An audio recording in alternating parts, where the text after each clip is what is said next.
Assalamualaikum warahmatullahi wabarakatuh. Perkenalkan, nama saya Indra Lukmana, NIM 2201011110086.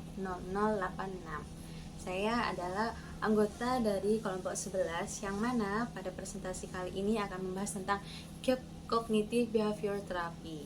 Baik, dalam Cognitive Behavior Therapy ini terdapat beberapa pokok pembahasan. Untuk pembahasan pertama, kita akan membahas tentang Rational Emotive Behavior Therapy, yang mana tahap terapi ini merupakan terapi yang dicetuskan oleh seorang tokoh bernama Albert Ellis. Albert Ellis ini siapa? Albert Ellis was a Pittsburgh psychologist who is credited with creating Rational Emotive Behavior Therapy (REBT). Dari teks tadi kita dapat menyimpulkan bahwasanya Ellis ini merupakan seorang psikologi yang berasal dari daerah Pittsburgh. Nah, yang saya pahami daerah Pittsburgh ini merupakan suatu daerah yang berada di Amerika Serikat. Oke. Nah, pada awalnya Ellis ini menjadi seorang psikologi karena pengalaman-pengalaman yang pernah dia alami sebelumnya. Pada awalnya Ellis itu merupakan orang yang bisa dikatakan orang yang sakit-sakitan, karena dalam ceritanya Ellis itu dari mulai usia 4 tahun sampai dengan usia 40 itu dia sering mengalami sakit dan seringkali keluar masuk rumah sakit karena beberapa penyakit seperti hanya diabetes dan penyakit-penyakit lainnya.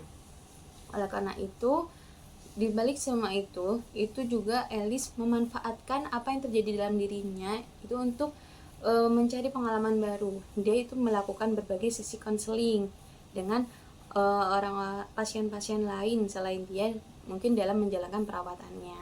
Nah, dari sana Ellis merasa dia itu memiliki kemampuan dalam sesi konseling. Oleh karena itu dia memiliki tekad untuk menjadi seorang konselor. Nah, singkat cerita, Ellis itu menjadi konselor, seorang psikologi yang hebat. Dia menangani beberapa pasien.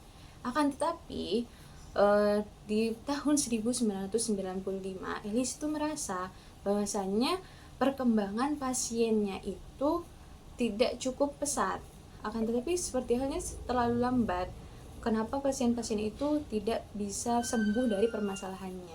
Dari situ Ellis berpikir keras hingga muncullah dan dia menciptakan suatu terapi yang mana terapi itu dinamakan dengan Rational Emotive Behavior Therapy atau yang kita kenal saat ini dengan REBT.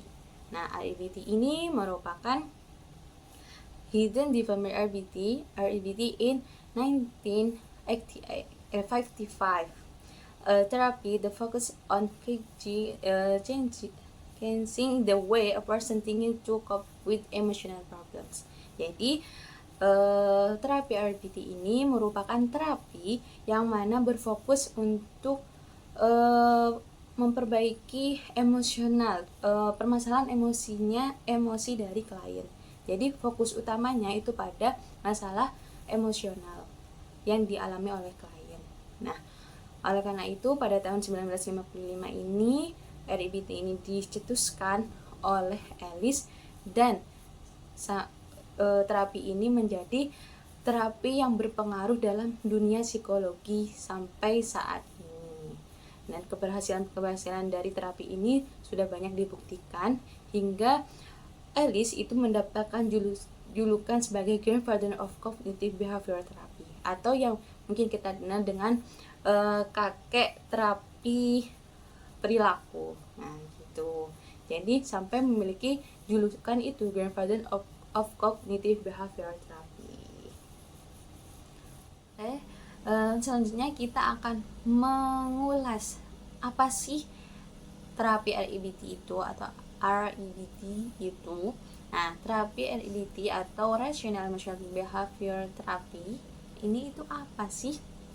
Nah, jadi terapi perilaku rasional ini Rational Emotional Behavior Therapy was one of the first cognitive behavior therapy and continue to be the primary cognitive behavior approach today.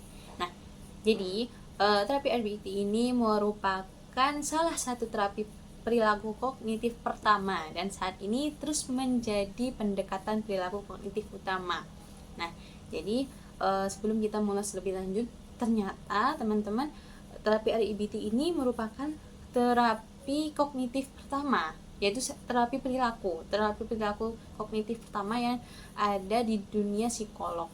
Nah, jadi Ellis ini merupakan tokoh pertama yang mencetuskan terapi perilaku emosi ini. Nah, bagaimana cara kerjanya?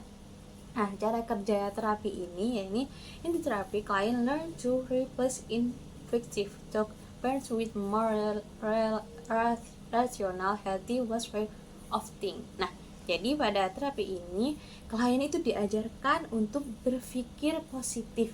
Jadi mengubah pola pikirnya. Nah, itu berasal dari dirinya sendiri karena dengan mengubah pola pikirnya itu bisa mengubah emosionalnya. Jadi kita contohkan ke kasus, kebanyakan orang yang dianjurkan untuk menjalankan terapi REBT ini merupakan orang yang merasa takut akan tidak diterima orang lain.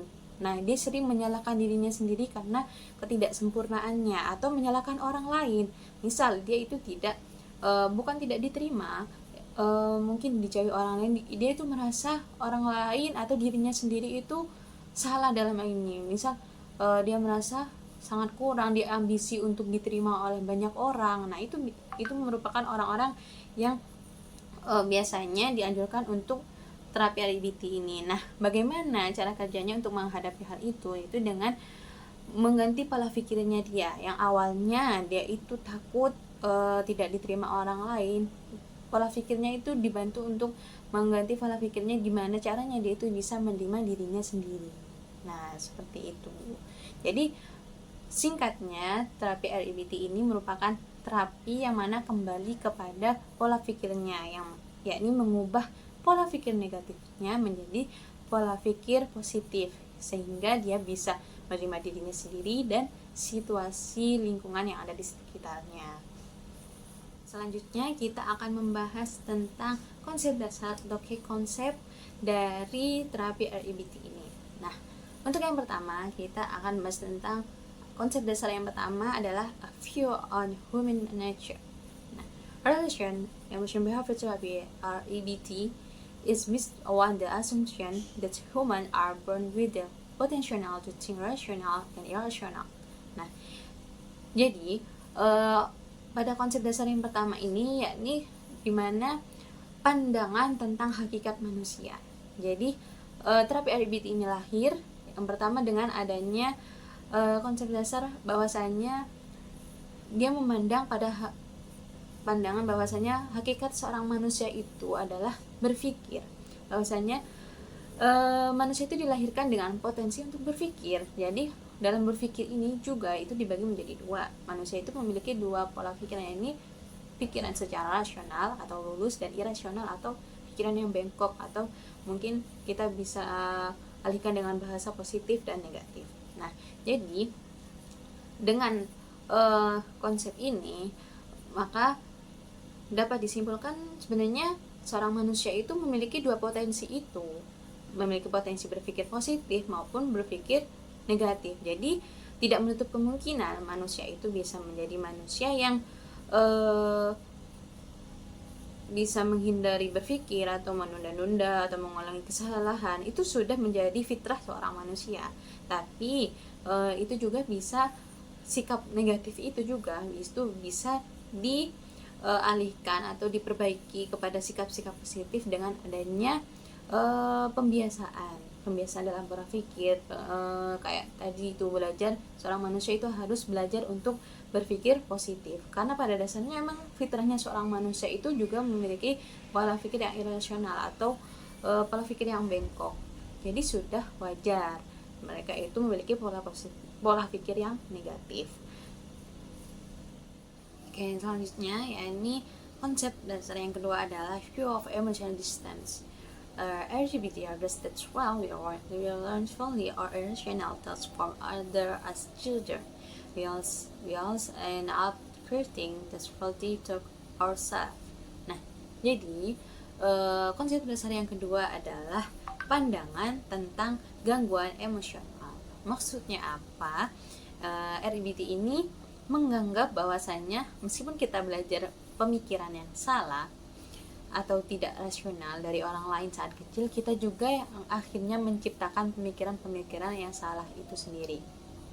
Nah, dari hal ini mungkin bisa dipahami. Jadi kebanyakan orang-orang memandang orang yang mengalami gangguan emosional itu berasal dari orang lain atau berasal dari lingkungan, diciptakan oleh apa yang kita lihat pada waktu kecil atau belajar dari orang lain pada waktu kecil.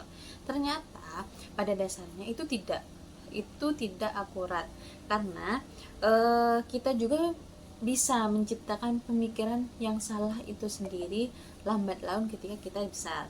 Nah, oleh karena itu bahkan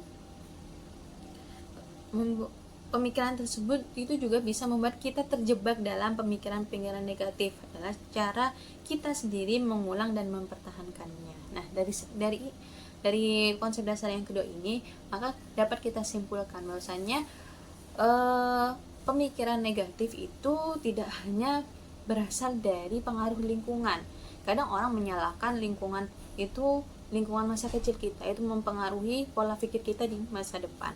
Ternyata itu tidak sepenuhnya akurat, karena pada dasarnya kita sendiri itu bisa memicu pola pikir negatif dalam diri kita.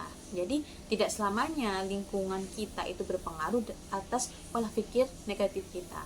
Oleh karenanya sebaliknya, pola pikir positif juga itu bisa pola pikir negatif itu juga bisa kita ubah menjadi pola pikir negatif oleh diri kita sendiri dengan adanya proses. Selanjutnya kita akan membahas konsep dasar yang ketiga dalam REBT, yakni kerangka kerja ABC. Apa sih maksud dari kerangka kerja ABC ini? Kerangka kerja ABC ini adalah the ABC framework is an important concept in the theory and practice of REBT. It is a model for understanding how a person's feelings, thoughts, events, and behaviors are interconnected.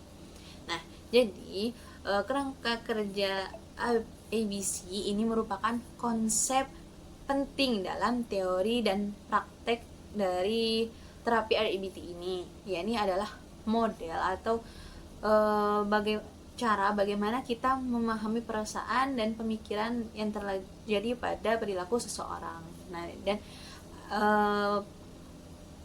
pola kerja atau kerangka kerja ABC ini tuh saling berhubungan. Nah, apa sih isi dari ABC ini? ABC ini yang pertama adalah A is an activating event such as or event or a person behavior. Nah, poin A atau E adalah kejadian yang memicu atau activating event. Nah, kejadian yang memicu seperti hanya suatu peristiwa atau perilaku seseorang. Jadi kejadian memicu pikiran negatif dari orang tersebut. Nah, sedangkan poin B is our belief or talk about the event belief. B ini adalah keyakinan atau pemikiran kita tentang kejadian tersebut. Jadi pembenaran. Jadi A adalah kejadian memicu pemikiran negatif kita, yang B adalah kayak pembenaran atas pemikiran negatif tersebut. Dan C adalah konsekuensi emosional atau C are the emotional and behavioral consequence that occurs as reaction to the event, which can be positive or negative.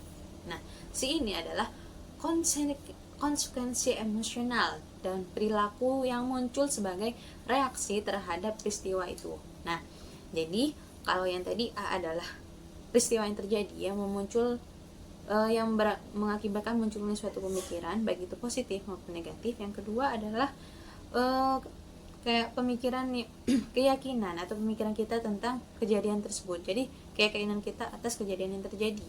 Dan dilanjutkan dengan C adalah konsekuensi emosional yang muncul setelahnya atau efeknya.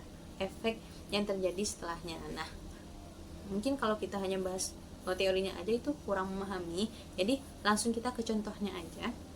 Contohnya itu di makalah saya mengangkat tentang contoh kasus perceraian, yang mana itu juga ada di buku. Contoh adalah kasus perceraian. Yang A, kalau kita kualifikasikan kasus perceraian ini masuk kepada A, poin A, atau activating event, atau sesuatu yang menjadi pemicu. Nah, A adalah perceraian adalah pemicu dari pemikiran itu. Nah, di sini itu adalah pemicu pemikiran negatif. Nah, yang B adalah keyakinannya atau keyakinan pemikiran tentang kejadian tersebut atau beliefnya. Nah, dari klien ini A adalah perceraian. Nah, apa yang membuat dia berpikir negatif? Dia meyakini bahwasanya kegagalan itu ditolak, dia merasa gagal dalam menjalankan rumah tangganya. Nah, jadi dia merasa gagal dalam pemikirannya. Jadi itu sudah kejadian A itu sudah memicu kejadian B, yakni pemikiran negatif bahwa dia itu sudah merasa gagal dalam hidup dan rumah tangganya, sehingga itu memicu adanya poin C, yakni konsekuensi.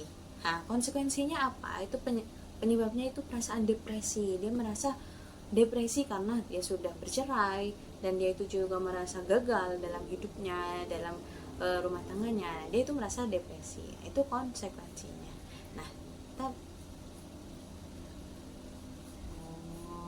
selanjutnya ternyata selain pola kerja ABC atau ABC framework tadi itu tidak hanya sampai pada poin C saja, itu juga ada dilanjutkan dengan poin D atau dismantling. Apa itu dismantling? Dismantling ini adalah tahapan menantang pola pikir kita untuk mengubah keyakinan yang tidak rasional. Nah, dalam dismantling ini juga ada 3 tahapan. Yang pertama detection atau recognizing false belief atau mengenali keyakinan yang salah. Jadi dalam menantang pemikiran-pemikiran negatif itu, yang pertama yang harus dilakukan adalah mengenali keyakinan yang salah. Contoh dalam tadi keyakinan yang salah dalam konteks perceraian itu adalah dia meyakini dia sudah gagal. Dia meyakini seharusnya itu pasangan dia bisa menerima dia apa adanya. Kalau dia bisa menerima, maka rumah tangganya akan aman-aman saja. Nah, itu adalah pola pikir, itu adalah tahapan deteksi. Jadi pemikiran yang salah yang harus dihilangkan. Yang kedua adalah debat atau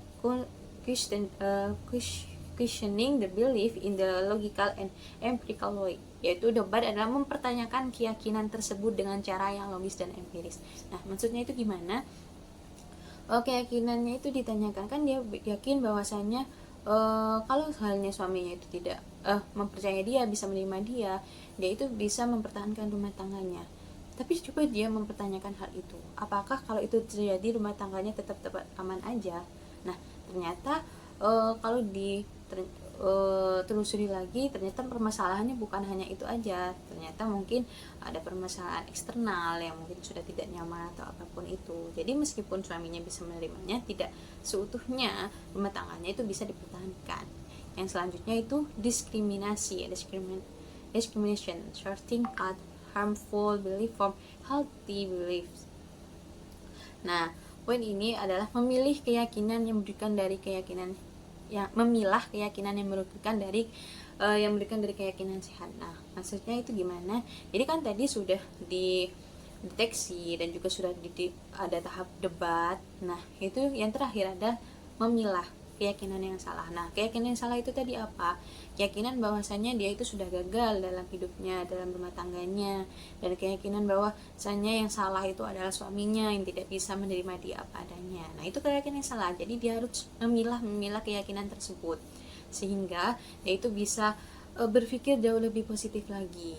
Nah, sudah ada tahapan D atau tahapan untuk menantang pemikiran yang negatif itu sudah terlaksana. Lanjut kita ke tahap A atau effect. After we change irrational belief, we will have a more effective psychology of life. Nah, Tahap F adalah efeknya. Efeknya itu adalah setelah kita mengubah keyakinan yang tidak rasional, kita akan memilih filosofi hidup yang lebih efektif. Nah, tadi kan sudah ditantang, sudah memilah dan memilih pemikiran yang negatif itu dibuang. Jadi dia udah membuang keyakinan bahwasanya itu dia sudah gagal, dia udah memulai bisa menerima hidupnya, menerima dirinya. Nah, itu efeknya dalam hidupnya itu pola pikirnya itu jauh lebih positif.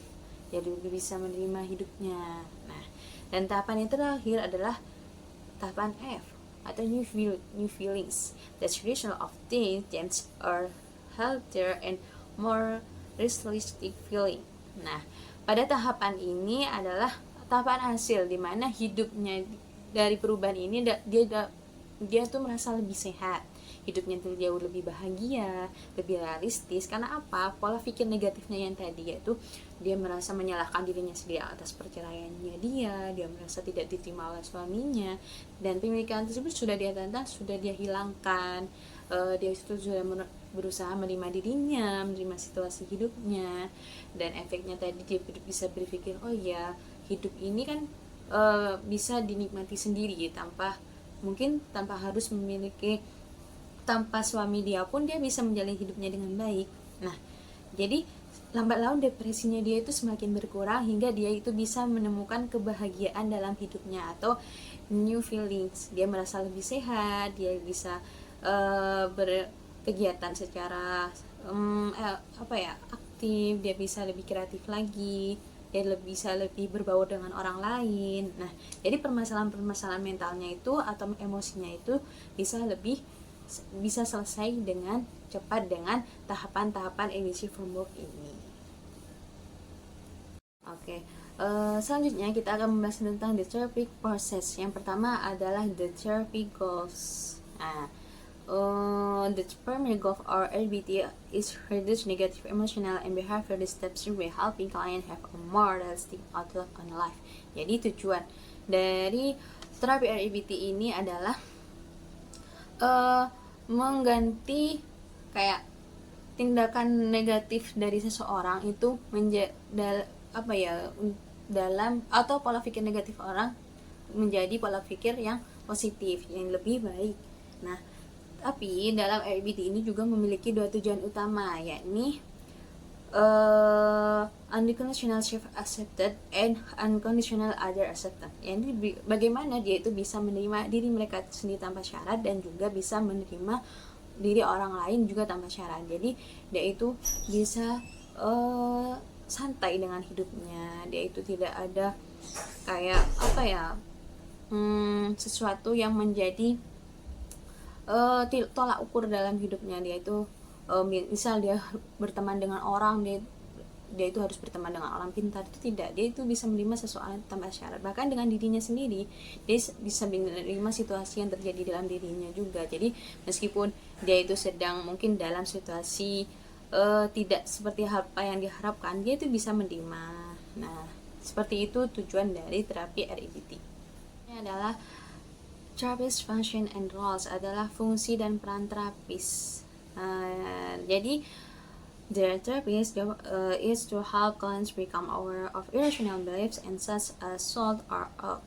Jadi tugas dari seorang terapis ini membantu kalian menyadari keyakinannya yang tidak rasional, seperti yang awalnya dia tuh selalu berkata harus dalam hidupnya atau seharusnya, berubah menjadi bagaimananya dia bisa menerima hidupnya. Nah, itu fungsi dari adanya atau peran terapis pada terapi REBT ini. Selanjutnya yakni point C, yakni client experience in therapy. Client will begin to realize their beliefs are the root cause their emotions and behavior. After that they can participate in the process of change rational thinking. Nah, jadi selanjutnya adalah pengalaman klien dalam terapi. Nah, dalam proses terapi juga pengalaman klien juga penting. Nah, jadi maksudnya pengalaman klien itu bagaimana? Jadi dalam proses terapi klien itu juga harus berperan aktif. Jadi dia itu tidak hanya berandalkan kepada terapis aja untuk menyelesaikan permasalahannya, karena dalam terapi RBT ini semuanya kembali kepada klien sendiri, apakah dia itu mau untuk merubah pola pikirnya, karena seorang terapi itu hanya berfungsi sebagai pembantu bagaimana caranya agar klien itu bisa berpikir yang positif. Nah, oleh karena itu diharapkan klien itu tidak hanya berpartisipasi dalam sesi terapi ini pada saat dengan dengan konselornya aja atau dengan terapisnya aja, tetapi juga bisa melakukan sesi terapinya itu sendiri ketika di rumah. Nah, jadi ketika dia sendiri itu dia juga berusaha bagaimana caranya apa yang dihadapi sekarang mengubah kata harus itu. Misal dia dalam situasi tiba-tiba menurut saya harus bisa mengerjakan tugas ini.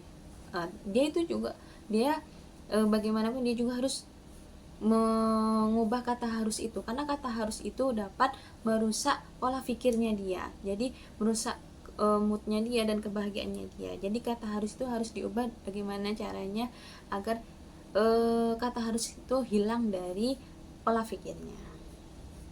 Yang selanjutnya adalah poin dia adalah relation between the therapist and client, yaitu hubungan antara terapis dan klien. Nah, RBT therapists often talk openly and honestly about their own views or beliefs. Nah, jadi dalam terapi RBT ini sebenarnya RBT ini berbicara tentang sering berbicara secara terbuka dan jujur tentang pandangan atau keyakinan mereka sendiri. Nah, maksudnya itu apa? Sebenarnya dalam terapi RBT ini hubungan antara klien dan terapis itu tidak terlalu dibutuhkan, tapi hubungan mereka itu dekat, tapi tidak terlalu dibutuhkan. Nah, itu bagaimana? Karena terapi RBT ini lebih fokus kepada bagaimana cara membantu klien untuk mengubah cara pikir dan perilaku mereka. Jadi terapis itu juga harus menerima klien apa adanya dan mengajarkan mereka untuk menerima diri mereka sendiri dan orang lain dengan cara yang sama. Nah, jadi sebenarnya memang hubungan mereka itu sangat dekat. Jadi kalau bisa dalam terapi ini seorang klien itu sering deep talk ya kepada seorang terapis, tapi tidak selamanya itu. Jadi mungkin hubungan mereka tidak dibutuhkan karena klien itu bisa melakukan terapi itu sendiri. Jadi tidak harus selalu dibantu oleh seorang terapis, karena itu bisa dilakukan sendiri dengan situasi yang sedang dihadapi. Mungkin pada saat dia tidak bersama terapi ada situasi buruk yang sedang dihadapi, dia itu bisa menghadapinya sendiri kalau sudah ada kayak pembekalan dari seorang terapis itu sendiri. Jadi tidak selamanya mereka itu harus bertemu, harus konseling, itu tidak selamanya seperti itu. Oke, yang selanjutnya kita akan membahas tentang application therapy technique and procedures. Nah, jadi dalam terapi RBT ini juga ada teknik dan prosedurnya. Yang pertama kita akan membahas tentang teknik. Yang pertama the practice of relational emotion behavior therapy atau praktek dari terapi perilaku emotif rasional atau rasional emosi tadi. Jadi dalam prakteknya itu ada beberapa teknik. Yang di sini itu dijelaskan ada 4 teknik, yaitu cognitive methods, emotive teknik, behavior techniques, dan research efforts. Nah, yang pertama kita akan membahas tentang teknik kognitif. Nah, teknik kognitif ini bisa digunakan dengan atau bisa dilakukan dengan cara yaitu membantah keyakinan rasional mereka, yakni yang awalnya harus ada kata harus, harusnya atau wajib. Mereka itu seorang terapis itu akan mengajukan pertanyaan yang membantu klien melihat kenyataan. Nah, jadi yang awalnya mereka itu harus misal harus sempurna, harus wajib untuk sempurna. Nah, seorang terapi itu harus bisa mengajukan pertanyaan yang mana itu dapat mengubah cara berpikir mereka menjadi realistis. Jadi bisa menerima apa yang terjadi dalam hidupnya. Yang kedua adalah pekerjaan rumah kognitif, yaitu klien yang diminta untuk menulis daftar masalah mereka dan juga mencari jalan keluar dari masalah mereka.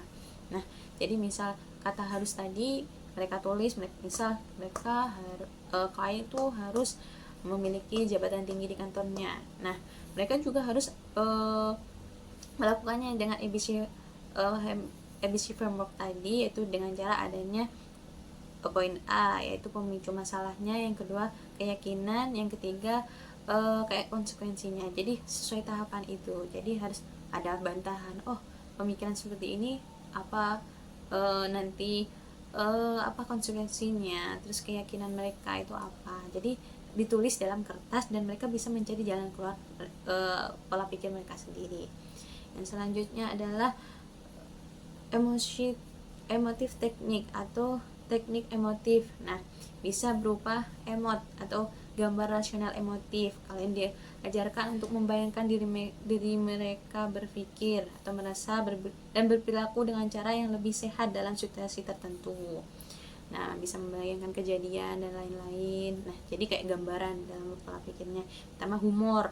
Humor digunakan untuk membantu klien melihat ketidakrasional dalam berpikir mereka. Jadi mengurangi keseriusan dalam pikir mereka.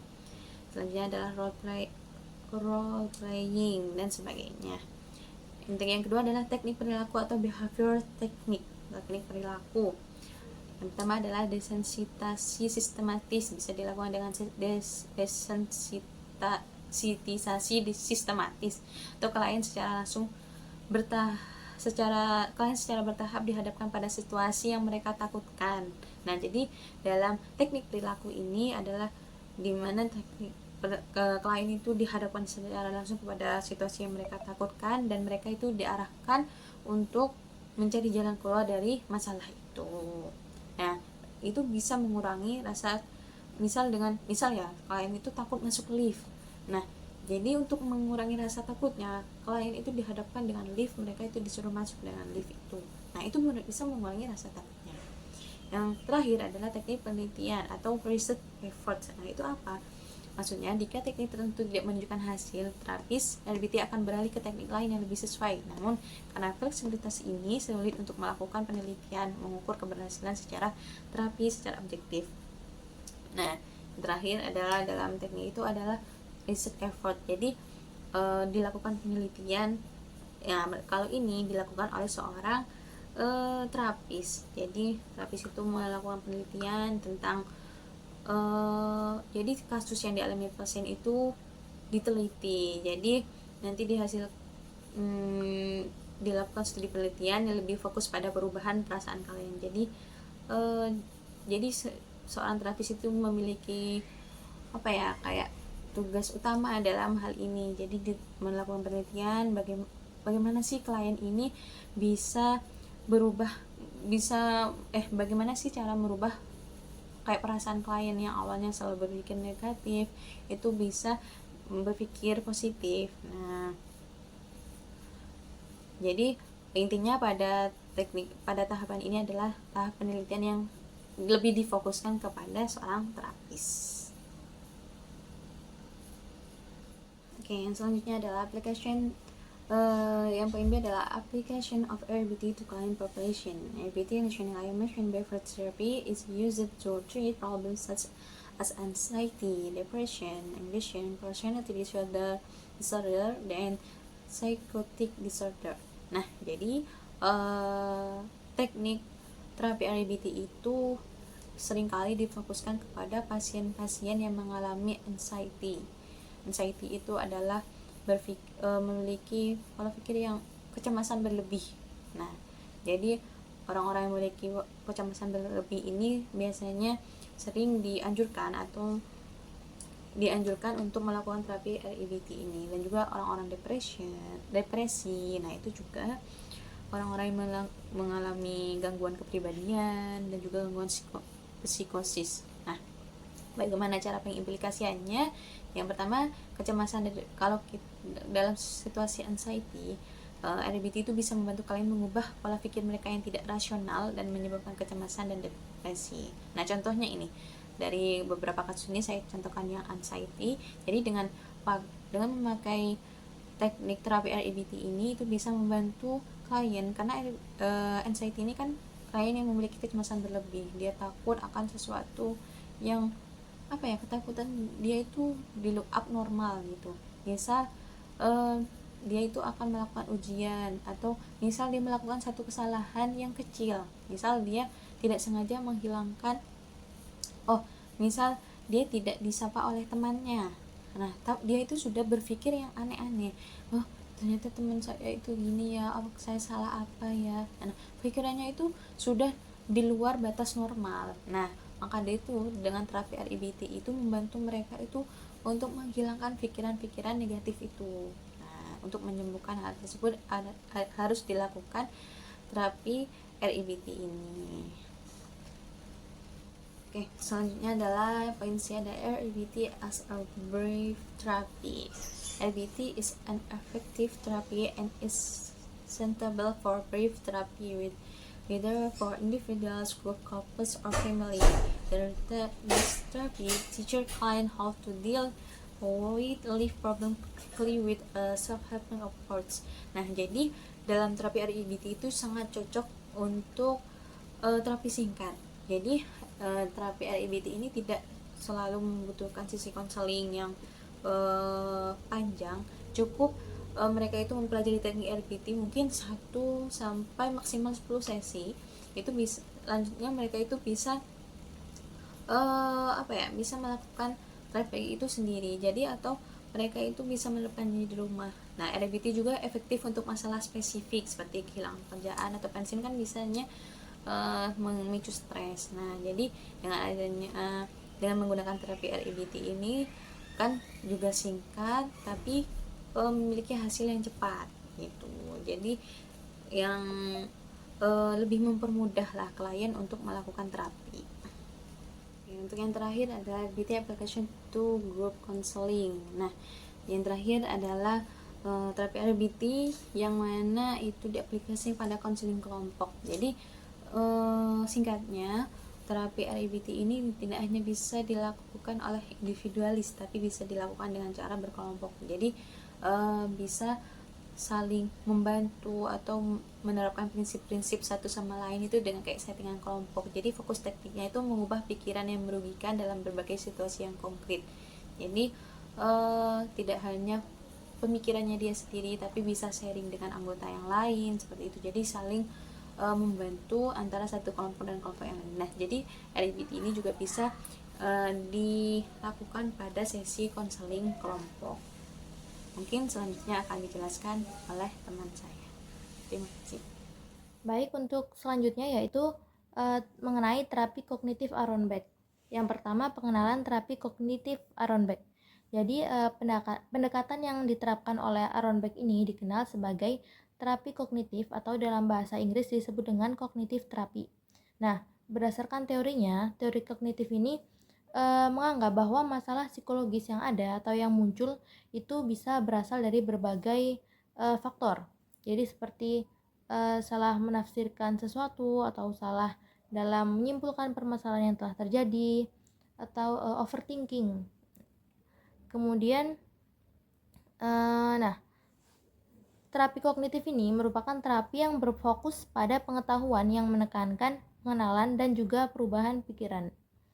Terapi dasar, terapi kognitif ini itu menjelaskan bahwa untuk memahami gangguan atau masalah emosional, kita itu perlu fokus pada bagaimana cara seseorang dapat menyampaikan atau berpikir tentang peristiwa atau masalah yang telah mengganggu pikiran kita gitu.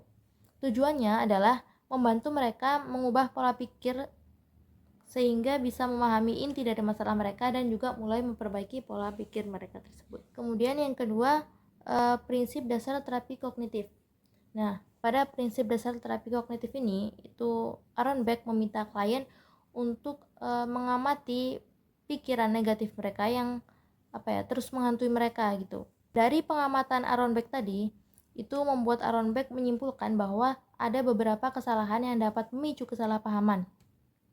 Yang pertama yaitu inferensi sewenang-wenang, yaitu membuat kesimpulan tanpa bukti yang jelas. Jadi misalnya kita membayangkan suatu hal buruk akan terjadi padahal belum tentu hal itu terjadi, ataupun belum tentu hal itu terjadi bakal seburuk itu gitu. Cuman kita ya overthinking duluan gitu. Kemudian yang kedua yaitu abstraksi selektif, yaitu hanya fokus pada hal-hal negatif. Kemudian yang ketiga yaitu generalisasi berlebihan. Ini tuh merupakan kayak membuat keyakinan besar berdasarkan suatu kejadian, tapi disangkut pautkan dengan kejadian lain yang nggak ada kaitannya gitu. Kemudian yang keempat, pembesaran dan pengecilan. Nah, ini tuh membesarkan masalah yang kecil dan juga meremehkan hal yang penting. Kemudian ada personalisasi, yaitu menganggap kejadian buruk yang terjadi di sekitar sebagai kesalahan atau tanggung jawab pribadi. Jadi di sini tuh lebih ke kita selalu merasa salah. Jadi tiap ada masalah kita merasa, oh aku yang salah, jadi aku harus ada tanggung jawab di situ gitu. Pokoknya kita selalu merasa salah. Kemudian pelabelan dan kesalahan pelabelan, yaitu menilai diri sendiri hanya berdasarkan kesalahan atau kekurangan dan membiarkan itu menentukan siapa diri kita. Jadi kita selalu merasa kurang, selalu merasa salah. Kita merasa kayak aku kurang di sini, aku selalu salah di sini, tapi kita nggak ada perubahan, kita nggak ada niat untuk berubah gitu. Jadi ya pasrah aja gitu. Kemudian yang terakhir yaitu pemikiran hitam putih, yaitu melihat segala sesuatu hanya dalam dua sisi, yaitu sisi negatif dan juga sisi positif, sisi baik dan buruk, tapi kita nggak pernah melihat jalan tengahnya gitu. Nah, dalam terapi ini klien itu dilatih agar dapat mengembangkan cara berpikir yang lebih realistis, terutama dengan menyadari momen-momen ketika mereka cenderung terjebak dalam pemikiran yang salah atau pemikiran yang negatif. Kemudian yaitu perbedaan antara terapi kognitif dan REBT atau Rational Emotive Behavioral Therapy. Nah, perbedaannya di sini yaitu jika terapi kognitif ini lebih kepada yang berperan aktif tuh keduanya, antara terapis dan juga klien. Jadi di sini tuh terapis bakal bertanya kepada si klien dan juga mendorong klien berpikir sendiri tentang masalahnya dan menemukan solusinya sendiri. Sedangkan REBT atau Rational Emotive Behavior Therapy itu cenderung terapis itu lebih seperti guru untuk kliennya. Jadi di situ si terapis memberikan contoh cara berpikir rasional dan juga membantu klien menyadari serta mengatasi masalah-masalah tersebut. Jadi si klien hanya menerima solusi dari terapisnya. Kemudian hubungan klien dan juga terapis. Nah, adapun juga dijelaskan sama Beck itu bahwa kualitas hubungan antara terapis dan klien ini pondasinya sangat penting lah intinya. Jadi karena peran terapis di sini itu bukan hanya sebagai guru, sebagai konselor, tapi juga sebagai teman. Jadi yang berperan aktif di sini itu terapis dan juga kliennya. Jadi di sini terapis itu mengajak klien untuk aktif terlibat dan juga bekerja sama dalam setiap langkah menyelesaikan masalah gitu. Mulai dari menentukan seberapa mereka sering bertemu, berapa lama terapi akan berlangsung, kemudian topik yang akan dibahas dan semacamnya. Jadi klien di sini tuh diajak untuk menyadari pola pikir mereka yang keliru gitu, terus kemudian mencatat hal-hal penting dan juga membuat tugas-tugas yang disepakati gitu. Nah, terapis kognitif ini itu bertujuan untuk membekali klien dengan kemampuan menjadi terapis bagi diri mereka sendiri. Jadi dalam prosesnya terapis ini memberikan edukasi atau pembelajaran kepada klien ini mengenai sifat dan juga penyebab mereka ini ada di situasi seperti itu. Edukasi ini juga mencakup informasi tentang masalah yang dihadapi dan cara mencegah kekambuhannya di masa depan. Kemudian yang selanjutnya yaitu aplikasi terapi kognitif. Jadi terapi kognitif ini itu sangat efektif untuk gangguan stres seperti pasca trauma, kemudian skizofrenia, gangguan pribadi, dan lain-lain. Nah, untuk mengukur tingkat keparahan depresi, ini terapis sering menggunakan pertanyaan seperti pokoknya pertanyaan yang menggali pikiran klien. Seperti misalkan, apa yang akan kamu rugikan jika kamu melakukan hal ini gitu. Jadi terapis ini meminta pendapat kepada klien biar klien ini berpikir, oh yang harus aku lakukan ternyata ini kayak gini, seperti itu. Nah, proses terapi ini itu mencakup penyusunan jadwal aktivitas dengan tugas-tugas bertahap untuk diselesaikan. Jadi ini seperti tugas rumah gitu. Nah, klien ini diminta memulai dengan tugas yang sederhana agar mereka dapat meraih keberhasilan kecil dan meningkatkan rasa optimisme. Kemudian yaitu modifikasi perilaku kognitif Donald Meichenbaum. Yang pertama yaitu pengenalan perilaku kognitif Donald Meichenbaum. Jadi perilaku kognitif yang dimodifikasikan ini itu disebut dengan cognitive behavior modification. Nah, atau disingkat dengan CBM. Nah, CBM ini itu lebih fokus kepada perubahan verbalisasi dari klien atau perubahan perilaku dari klien. Nah, agar perubahan dapat terjadi, klien itu perlu melepaskan pola perilaku yang sudah terbentuk sehingga mereka dapat menilai kembali perilaku mereka dalam berbagai situasi.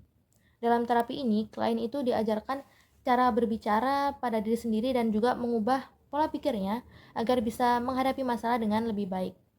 Nah, jadi di sini itu terapis dan klien itu bekerja sama untuk melatih bagaimana sih cara berpikir dan juga bertindak yang diinginkan melalui permainan peran yang meniru situasi yang nyata. Jadi seperti terapis ini berperan sebagai klien itu sendiri. Misalkan terapis ada masalah ini, jadi apa yang harus dilakukan oleh terapis tersebut begitu.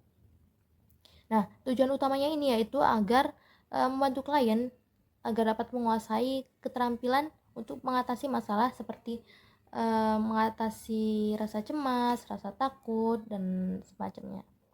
Adapun pada terapi ini tuh ada 3 fase. Yang fase pertama yaitu pengamatan diri. Jadi pada pengamatan diri ini klien diminta untuk bercerita, untuk menyampaikan masalah apa yang telah terjadi hingga si klien ada di situasi seperti ini. Kemudian yang kedua yaitu tahap memulai dialog internal baru. Jadi di sini setelah dari tahap pertama, di sini klien sudah mulai disadarkan atau mulai sadar akan kebiasaan mereka yang ternyata kurang sehat dan juga melihat bagaimana cara kita mengubah kebiasaan tersebut. Nah, kemudian untuk tahap yang terakhir yaitu mempelajari keterampilan baru. Nah, di sini sudah mendapatkan solusi apa yang akan diubah, perilaku apa yang bakal diubah menjadi seperti apa. Kemudian untuk materi berikutnya yaitu program keterampilan mengatasi masalah. Jadi program keterampilan mengatasi masalah ini itu berdasar pada ide atau pemikiran bahwa kita ini bisa mengembangkan strategi yang lebih efektif untuk mengatasi atau menghadapi situasi yang menegangkan dengan cara belajar mengubah pola pikir atau keyakinan di kita. Nah, adapun langkah-langkah yang dirancang untuk mengajarkan keterampilan tersebut yaitu yang pertama, menghadap klien pada situasi yang memicu kecemasan melalui permainan dan peran yang nyata seperti tadi. Kemudian, meminta klien untuk menilai tingkat kecemasan yang mereka rasakan. Kemudian, membimbing klien untuk mengenali pikiran-pikiran yang memicu kecemasan saat berada dalam situasi penuh tekanan. Kemudian, membantu klien mengevaluasi kembali pikiran dengan merefleksikan pernyataan diri mereka. Kemudian yang terakhir yaitu meminta klien mencatat tingkat kecemasan mereka setelah melakukan evaluasi ulang. Jadi penelitian ini itu menunjukkan bahwa emang terapi ini tuh efektif untuk berbagai masalah itu seperti kecemasan, fobia, kesulitan sosial, kemarahan, dan lain-lain. Nah, salah satu penerapan khusus dari program keterampilan mengatasi stres ini itu yaitu mengajarkan klien teknik manajemen stres melalui strategi yang dikenal dengan inokulasi stres. Adapun Meichenbaum tadi itu mengembangkan model pelatihan inokulasi stres yang terdiri dari 3 tahap utama. Yaitu tahap pertama ada tahap konseptual, di mana tahap konseptual ini fokus utamanya itu membangun hubungan kerja yang kuat antara terapis dan klien. Jadi ini tuh membangun hubungan atau chemistry antara klien dan juga terapis. Kemudian tahap kedua yaitu tahap perolehan, yang mana tahap ini tuh fokusnya pada mengajarkan klien berbagai teknik atau perilaku yang dapat digunakan untuk mengatasi situasi stres tersebut. Nah, kemudian tahap yang terakhir yaitu tahap penerapan dan tindak lanjut. Jadi di sini fokus utamanya itu pada perubahan perilaku dari klien itu sendiri. Untuk materi berikutnya yaitu terapi perilaku kognitif dari perspektif multikultural. Yang pertama yaitu kekuatan perilaku kognitif dari perspektif keberagaman. Nah, jadi pendekatan kerjasama dalam CBT atau terapi perilaku kognitif ini itu memberikan kerangka kerja yang sering dibutuhkan klien. Jadi memberikan hubungannya itu sangat penting bagi klien gitu. Menurut Spiegler, sifat dasar dan cara kerja CBT ini membuat cocok untuk membantu klien dari beragam latar belakang. Nah, adapun faktor yang mendukung efektivitas CBT dalam keberagaman ini itu meliputi pendekatan yang secara personal. Kemudian perhatian pada lingkungan eksternal, pendekatan aktif, dan juga pemfokusan pada perilaku. Selain kelebihan, ada juga kekurangannya. Nah, untuk kekurangan ini itu lebih kepada keraguan dari sebagian klien untuk mempertanyakan nilai-nilai budaya yang mereka anut. Untuk materi yang terakhir yaitu terapi perilaku kognitif diterapkan pada kasus STAN. Nah, terapi STAN ini melihat pada tujuan dan berfokus pada masalah. Adapun struktur yang diikuti terapi STAN pada setiap sesinya yaitu meliputi yang pertama, memberikan penjelasan rasional mengenai terapi yang akan dilakukan serta menjelaskan prosesnya. Kemudian, membantu klien memantau pikiran yang muncul seiring tekanan yang dirasakannya. Kemudian, menggunakan pendekatan perilaku dan kognitif dalam proses terapi. Dan bekerja sama dengan klien untuk mengenali dan menantang keyakinan serta gagasan utama yang kurang mendukung. Kemudian, membimbing klien dalam menguji keyakinan dan asumsi tersebut melalui pengalaman langsung di kehidupan nyata. Dan yang terakhir yaitu mengajarkan keterampilan dasar pemecahan masalah agar klien dapat mencegah kembalinya pola perilaku lama. Adapun sebagai contoh, terdapat seorang STAN ini menceritakan kepada terapisnya bahwa ia takut kepada wanita dan juga takut akan terintimidasi oleh mereka. Nah, sehingga ia itu mengatakan kepada terapisnya bahwa ia ingin mengatasi perasaan tersebut. Nah, mendengar hal tersebut, terapis ini memberikan langkah kepada STAN untuk mengatasi rasa takutnya, yaitu langkah pertama, membimbing dan meluruskan pembicaraan STAN sendiri. Kemudian langkah kedua, meminta kepada STAN untuk mengevaluasi dan memikirkan lagi keyakinannya yang salah. Dan langkah ketiga yaitu secara kolaboratif merancang pekerjaan rumah dengan STAN yang akan memberikan kesempatan untuk mempraktikkan perilaku baru dalam kehidupan sehari-hari. Nah, dari tahap-tahap tersebut adapun penjabarannya yaitu tahap yang pertama, ini terapis STAN mendidiknya tentang pentingnya memeriksa pikiran otomatisnya. Nah, STAN ini kan sering terjebak dalam dialog internal yang dipenuhi dengan keyakinan seperti harus, seharusnya, dan juga wajib. Nah, yang ia terima tanpa pernah mempertanyakannya. Dalam proses terapi, terapis bekerja secara kolaboratif dengan STAN untuk membantunya mengidentifikasi keyakinan dasar yang mempengaruhi dialog internalnya. Kemudian untuk tahap yang kedua yaitu terapis membantu STAN dalam memantau dan mengevaluasi cara-cara yang digunakannya untuk terus-menerus mengucapkan kalimat yang merugikan dirinya sendiri. Jadi ia menentang masalah-masalah tertentu untuk menghadapi inti dari pemikiran yang salah. Kemudian untuk tahap yang ketiga yaitu setelah STAN memahami lebih baik tentang kognitif dan juga keyakinan yang merugikan dirinya, terapis menggunakan berbagai pendekatan kognitif dan perilaku untuk membantunya mencapai perubahan yang diinginkan. Nah, melalui teknik-teknik ini, STAN belajar mengenali, mengevaluasi, dan merespon keyakinan yang tidak mendukung dirinya. Mungkin cukup sekian dari kelompok kami, kurang lebihnya mohon maaf. Wassalamualaikum warahmatullahi wabarakatuh.